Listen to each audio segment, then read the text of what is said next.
Senior నేత కేశవరావుకు Congress party shock ఇచ్చింది. ఆయనకు రాజ్యసభ పదవి ఇచ్చేది లేదని క్లారిటీ ఇచ్చింది.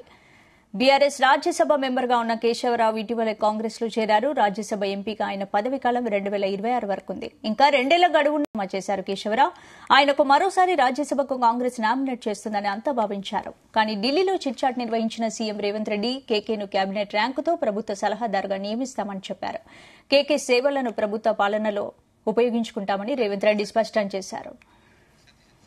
ఇదే అంశానికి సంబంధించి పూర్తి అప్డేట్స్ మా ప్రతినిధి సతీష్ అందిస్తారు. సతీష్. స్పందన, కేశవరావు నిన్ననే ఢిల్లీలో AICC chief Mallikarjun Kharge, CM Revanth Reddy సమక్షంలో కాంగ్రెస్ లో చేరారు. అయితే గత నెల 15 రోజుల నుంచి కూడా ఆయన కాంగ్రెస్ చేరతారని కూడా చెప్పారు ఆయనే.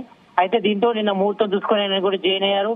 మరోవైపు ఈ రోజు ఆయన తన బీఆర్ఎస్ రాజ్యసభ నామినేటెడ్ పోస్ట్ సంబంధించి రాజ్యసభకు కూడా ఆయన రాజీనామా చేశారు. అయితే అందరూ కూడా ఆయన రాజ్యసభ కూడా నామినేట్ చేస్తారని కూడా అనుకున్నారు. కానీ కాంగ్రెస్ మాత్రం బిగ్ షాక్ ఇచ్చారని చెప్పుకోవాలి. ఎందుకంటే ఆయనకు రాజ్యసభ పదవి ఇచ్చేది లేదంటూ కూడా క్లారిటీ ఇచ్చారు.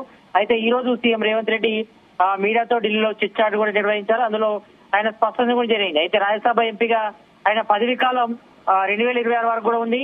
ఇంకా 2 నెలల వరకు గడువున్న ఆయన ఎంపీ పదవికి రాజీనామా చేశారు.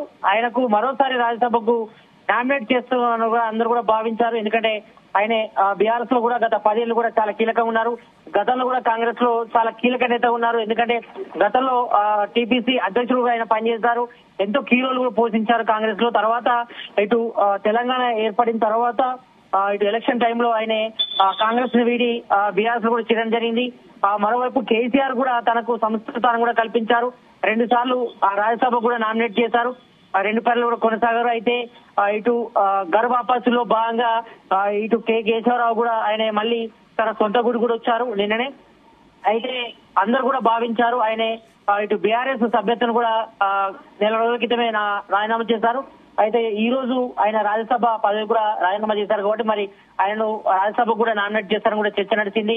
కాంగ్రెస్ కూడా నామినేట్ చేస్తారనుకున్నారు. కానీ ఈసారి మాత్రం ఆయనకు రాజ్యసభ నామినేట్ చేయడం లేదు. అయితే ఆయన సేవలను కూడా ఇటు ప్రభుత్వం కూడా చాలా కీలకంగా వినియోగించుకున్నది కూడా సీఎం రేవంత్ రెడ్డి కూడా స్పష్టం చేశారు.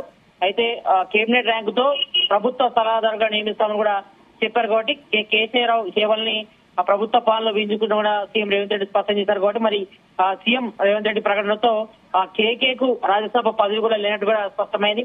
ఎందుకంటే ఆయన గతంలో దాదాపు 40 సంవత్సరాల పాటు కూడా కాంగ్రెస్ లో చాలా కీలకంగా కూడా పనిచేశారు. తర్వాత ఇటు మలిదశ ఉద్యమం తర్వాత తెలంగాణ గవర్నమెంట్ అంటే తెలంగాణ ఏర్పడిన తర్వాత ఇటు బీఆర్ఎస్ లో కూడా చాలా కీలకంగా ఉన్నాడు.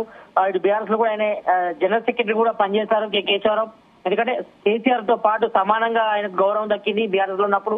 అయితే ఇటు గర్భ ఆఫీస్ లో భాగంగా మరోవైపు ఇటు తెలంగాణలో కాంగ్రెస్ గవర్నమెంట్ ఏర్పడిన తర్వాత చాలా మంది కీలక నేతలంతా కూడా ఇటు బీఆర్ఎస్ నుంచి కాంగ్రెస్ కు చేరారు. దానిలో భాగంగానే ఇటు కేశవరావు కూడా ఆయన నిన్న ఢిల్లీలో ఇటు ఏఐసీసీ మల్లికార్జున్ ఖర్గే సమక్షంలో ఇటు సీఎం రేవంత్ రెడ్డి, రాష్ట్ర ఇన్ఛార్జ్ దీపదాస్ మున్సీ, ఇటు జనరల్ సెక్రటరీ కేసీ వేణుగోపాల్ సమక్షంలో నిన్న చేరారు. కాబట్టి మరి అందరూ కూడా దాదాపుగా అనుకున్నారు ఆయనకు రాజ్యసభకు నామినేట్ చేస్తారని కూడా.